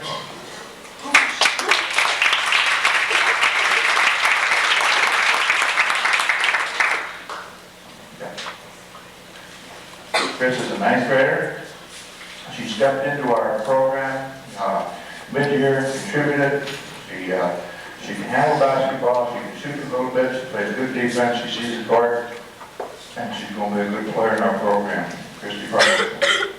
The second young lady I'd like to bring up is also a ninth grader. That's Jelani Jackson.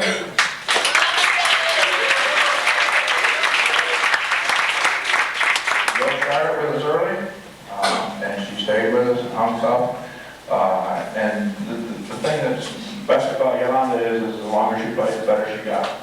And she's got those quick feet, and pretty soon she's going to be putting that ball down without traveling.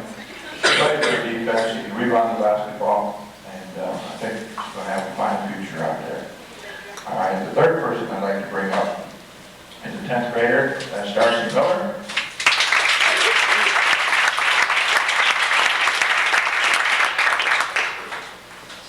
She came to us at mid-season, we moved her ahead. She can score a little bit, she plays good defense, she blocks shots. She's working hard, her work ethic's getting better, toughness is getting better, and I think she's got a fine future out there, Darcy Miller. All right, the fourth person I'd like to bring up, another 10th grader, Emily Giuliani.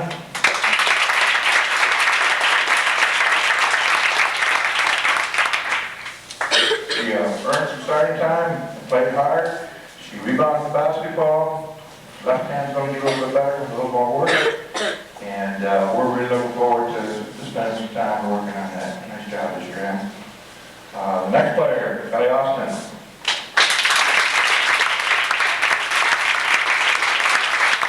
Every team's got to have a point guard. Kelly was our point guard. She's tough, she's aggressive, she gets after it. She loves to accept a challenge, and we've got some challenges out there to go after Kelly. Had a nice season. Next player I'd like to bring up is 11th grader, Beth McAllister.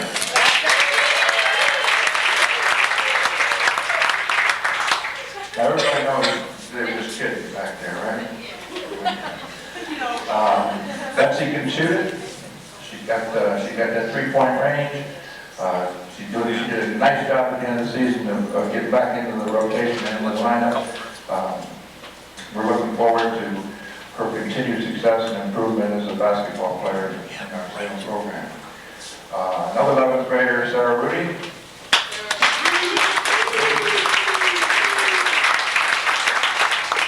Sarah, don't believe that gag gift, okay? I wasn't looking.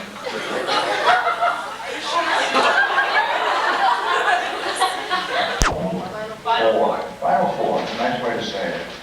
And I took a page from Tom's book because I felt that these four young ladies really did an outstanding job of working through our program and doing some nice things to help us in terms of our preparation and our season.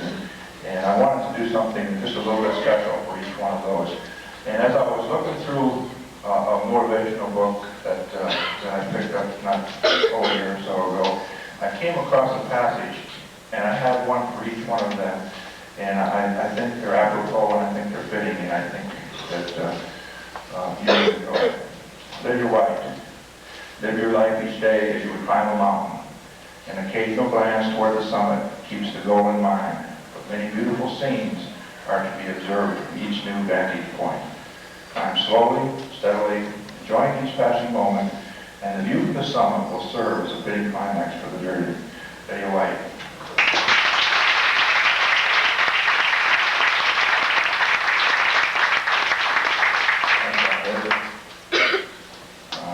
The next one I'd like to bring up is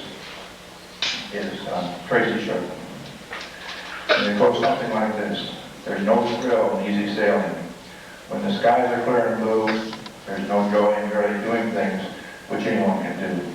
But there is some satisfaction that is mighty sweet to take when you reach a destination that you thought you'd never make. Tracy Shook, come on.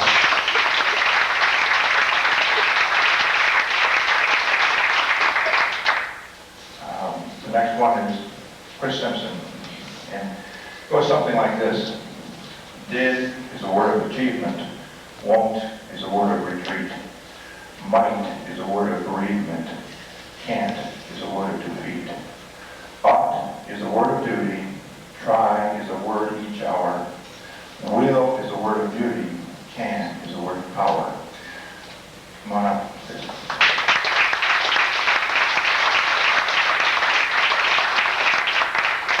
And the last senior I'd like to bring up is our captain, and she outstanding job that she did as a leader on this basketball team. And it's short, but very, very to the point, very apropos. The highest reward for a person's toil is not what they get for it, but what they become by it. Come on up, Wendy.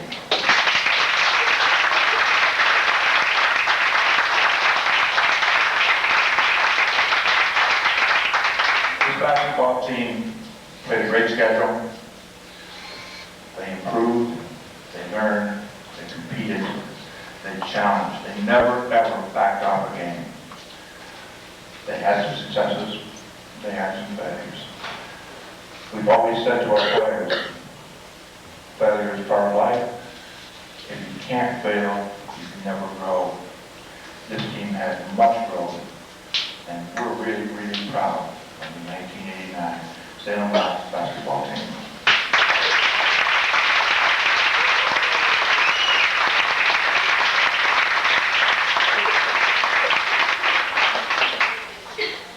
Okay, at this point in time, is there a representative from the freshman class that would like to come forward?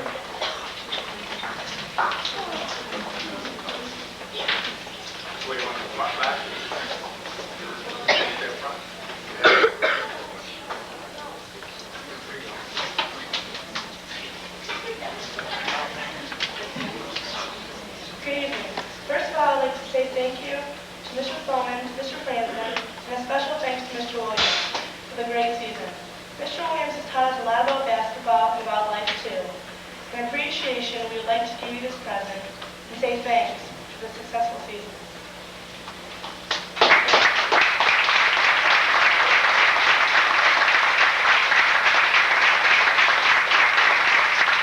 I have a request that you open it right now, Tom, because everybody wants to see what you got. Rip it. You can't say the wrapping paper.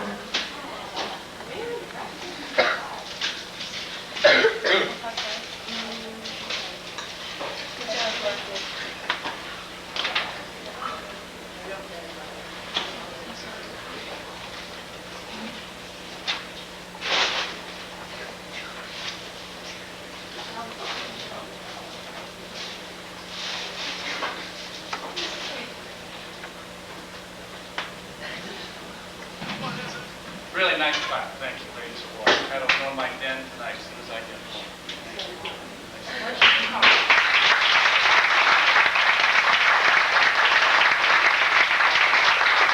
I'll read it to you. Coach Williams, the greatest victory ever shared was the love and support given to each other. Freshman Salem Blues 1989, all the names, team together. But that was good choice, ladies.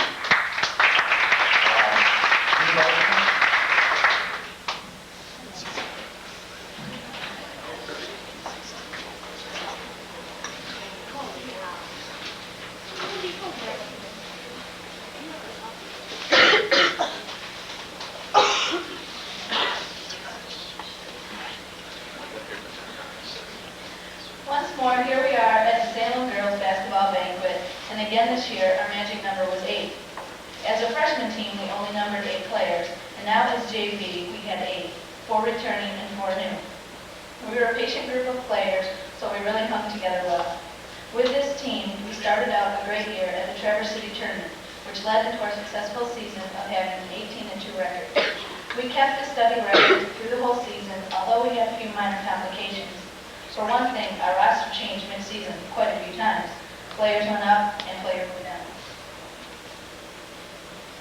Secondly, the rate of injuries among our players continued to increase throughout the season. We had hands, we had knees, we had backs, we had them all. Everyone seemed to have an injury at one point or another, but managed to overcome the problem. Our coach, Mr. Franzen, was there to help us with the difficult situation. It was an honor and an inspiration to be playing alongside such an experienced individual. We also appreciate being given the opportunity to practice with and gain the knowledge and insight of the varsity team. Once again. Once again, we would like to thank Mr. Franzen for taking the time away from himself and his family to help us. The effort he has put forth to make our season an enjoyable and successful one has been greatly appreciated.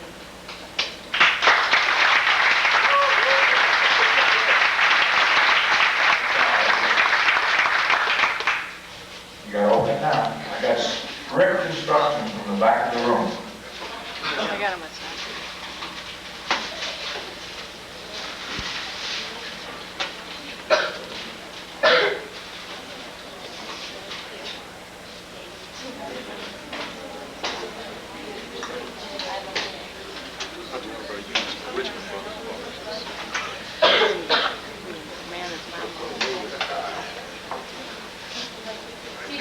Right shirt, Fred.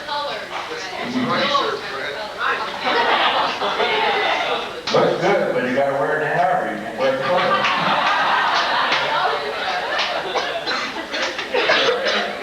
I know they'll wear those, but it's a very good job. And before I have someone from the varsity team come up, I've got a couple of special awards that I'd like to share with them. At the close of each season, we do a thing where we sit down and we figure out who our most improved players were. And this year we were blessed in that we had two players that I felt from the beginning of the season to the end of the season did an outstanding job in their growth and development as basketball players at the SALEM program. And our most improved players for the 1989 season are Yolanda Jackson and Emily Giuliani.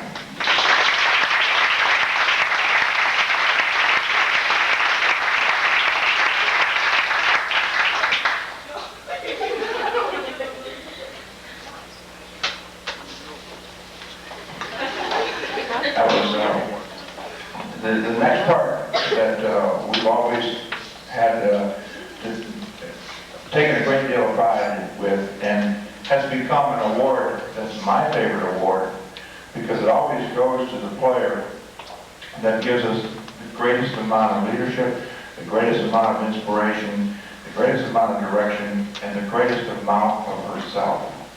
And there's no question this year that our Coach's Award should go to Wendy Bailey this year.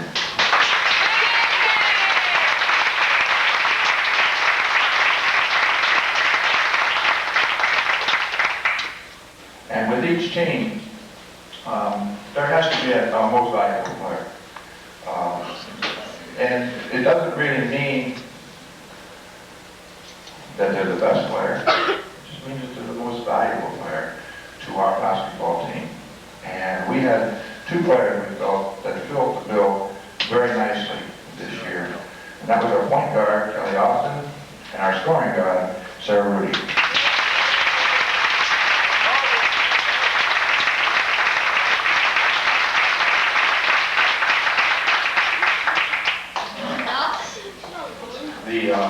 The awards are special, but the team is more special. And I think individual things take care of themselves when your team steps out and gets this thing done. I know Wendy's looking at me like she wants this microphone again, so I'm going to give it to her.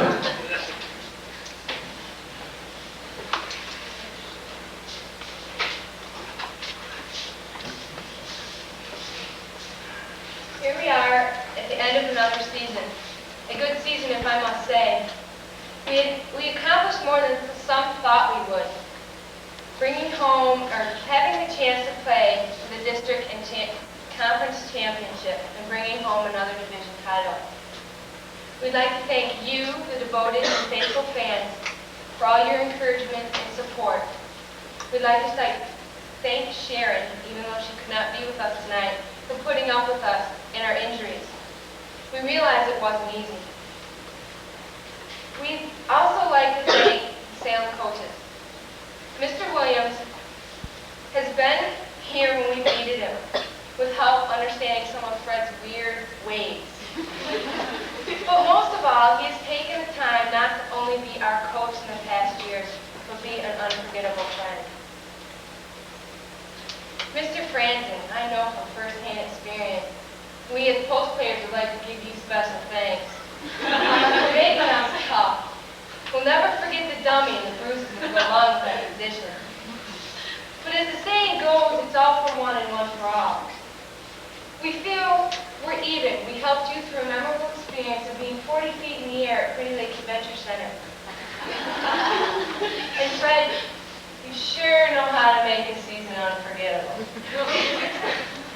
You sure didn't make things easy, but that's expected.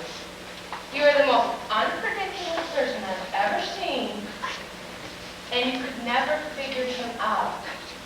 But you've helped make us the kind of players and people we are today. Because of all your help, we as seniors, who will not be returning next year, would like to leave the underclassmen with this thought. When things go wrong, as they sometimes will, when the road you're treading seems all uphill, when the funds are low and the debts are high, and you want to smile but you have to sigh, when care is pressing you down a bit, rest if you must, but don't quit. Life is queer with its twists and turns, as every one of us is sometimes learns. And many a failure turns about, when he might have won if he'd stuck it out. Don't give up, though the pace seems slow. You may succeed with another blow. Success is failure turned inside out, the silver tint of clouds of doubt. And you never can tell how close you are.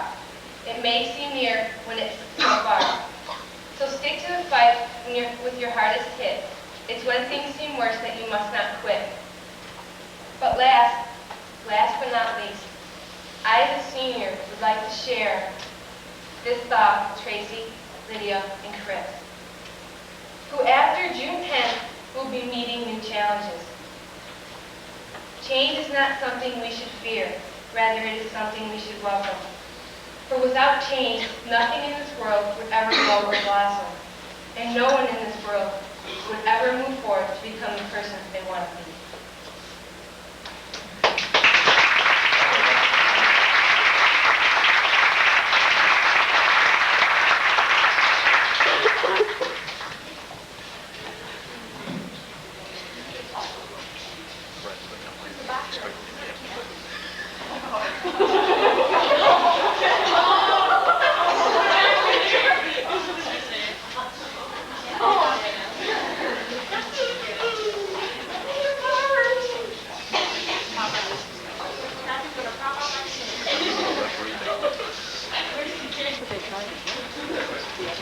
That's not that referee's house, is it? We just blow that thing up.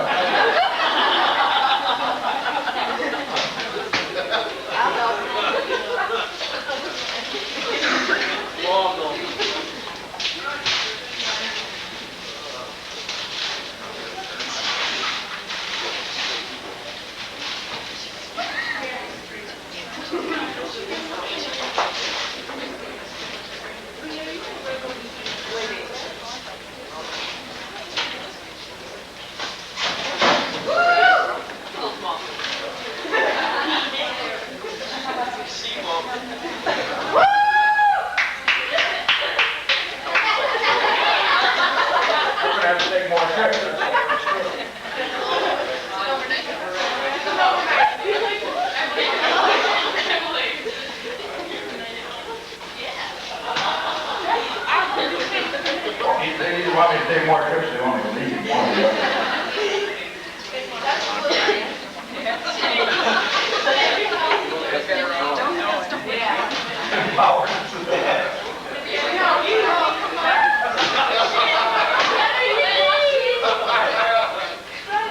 We all know the secret love there. Don't have to.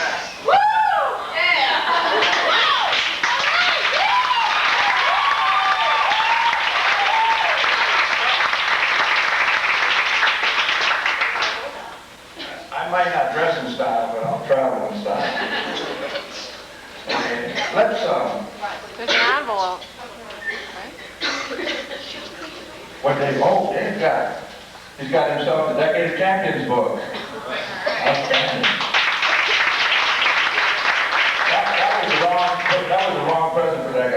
trivia nut anyhow.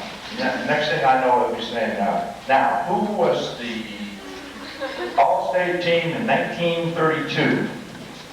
Who knows? I think we'll close up the ceremonies and the banquet with this thought. As I was going through that same book, I came across this and I thought it was really apropos for this group. And it's called Winner versus Loser. The winner is always part of the answer. The loser is always part of the problem. The winner always has a program. The loser always has an excuse. The winner says, let me do it for you. The loser says, it's not my job. The winner sees an answer for every problem. The loser sees a problem for every answer. The winner sees a green near every sand trap. The loser sees 2 or 3 sand traps near every green. The winner says, it may be difficult, but it's possible. The loser says, it may be possible, but it's too difficult. Be a winner. We're winners. You guys did a great job this year, and it's been a fun season, culminated with a great banquet. Nice job, ladies. Thanks, guys.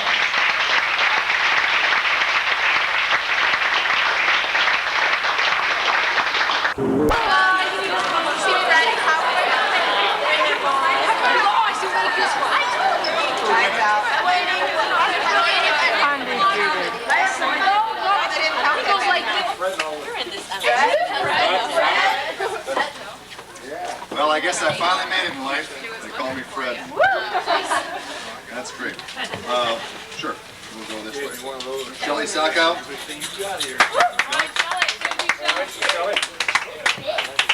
Cindy Platter. Christy Paramucha.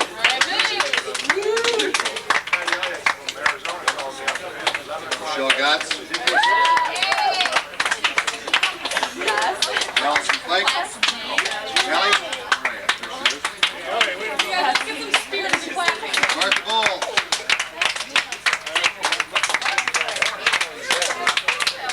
Darcy Miller. There you go. Oh my God. Emily Giuliani. These are your teammates. Kelly Austin. Joe Lon Jackson. Yo, see the clap for yourself, yo.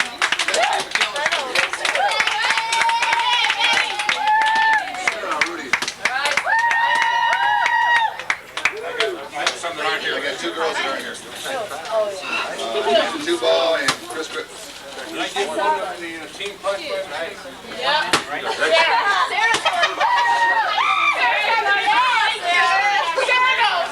Sarah's going nice bigger than everyone. I didn't realize. Yeah, You sure? Sarah, you were going. There's 3 left over, Fred. I didn't know it was bigger. Take me.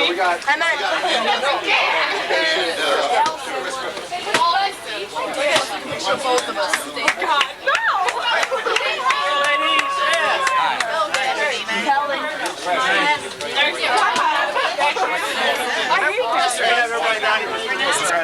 Yeah, I'm gonna go to college. I gotta get me a new coat.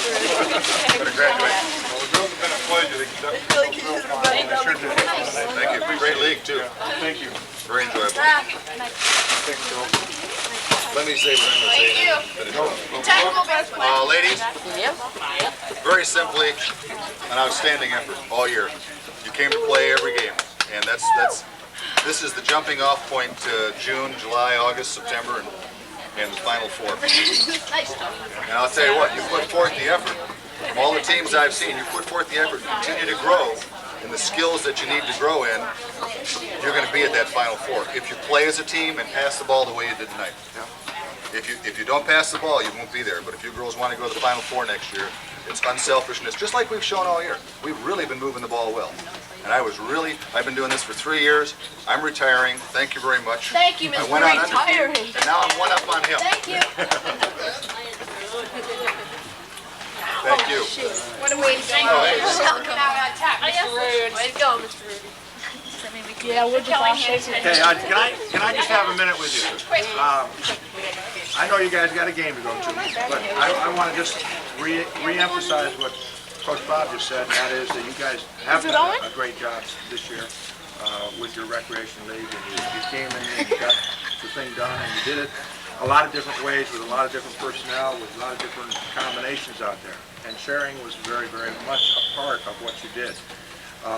And obviously getting the gold or the trophy at the end is all part of that. Now, my thing to you is, let's not be satisfied with a recreation trophy. Let's see if we can't get one of those big trophies, okay? And every little piece that we do between now and the end of the next season is going to all be part of that building block. And I'd like to see each and every one of you continue with your athleticism, whether it be softball, soccer, track and field, whatever this spring. And when we get to June, be ready to go, okay? Because we start out so early this year with a great schedule. We're going to have to put in a lot of things early as opposed to waiting until August. We're going to have to start putting some stuff in June. So we want to make sure we get that done. I don't know. And we might be less a couple players next year, but Ooh, there's one of them. look at Betsy. By the way, for those that want to know what the scores were, Martha had 4, Hit one. Miller had 1, Joe had 13. I didn't have one. Yeah, you did. You Yeah, he made one free throw. I had baskets. No, you didn't. I did. I made them. You made it up? Yeah, you made it Then up. that's where the other 4 points came from that I couldn't find. They didn't have them down. Darcy scored 5.